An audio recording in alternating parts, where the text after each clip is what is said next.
Siguro kung nabubuhay ang papa mo, sobrang saya niya para sa'yo. Anak, alam ko minsan naghahanap ka ng kalinga at pagmamahal sa papa mo. Kaya lang, hindi tayo nabigyan ng makakataong makasama siya ng matagal. Patawarin mo sana si mama, anak. Pero nandito naman si mama, anak. Tatay yung papa at mama sa inyo ng kuya mo. Gagawin ni mama ang lahat para sa inyo. Titiisin ko ang hirap at lungkot dito sa malayo para mabigyan kayo ng magandang buhay.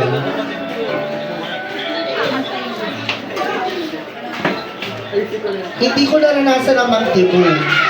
Pero sa iyo, anak, ipaparanas ko. Alam ko minsan mahirap ang buhay.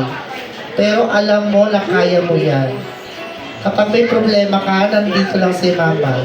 Kakampi mo ako. Gusto ko na lagi mong tandaan na ikaw ay espesyal at pinakayangan.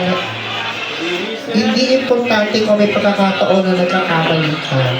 Dahil parte yan ng paglaki mo.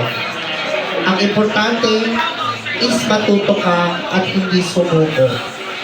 Huwag ka matakot na magpakatotoo sa sarili mo at ipakita ang tunay na pagmamahal sa iba.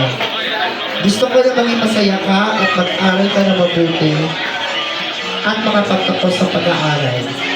Magtagumpay ka sana sa mga pangarap mo at sana lagi mo tatandaan na mahal kita. Kayo lang Kuya Rex mo.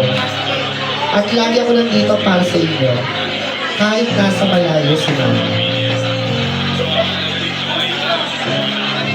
Nagpapasalamat ako kasi nagkaroon ako ng mga anak na mababait, maganda at gwapo. Maging masaya ka sana sa kaarawan mo, anak.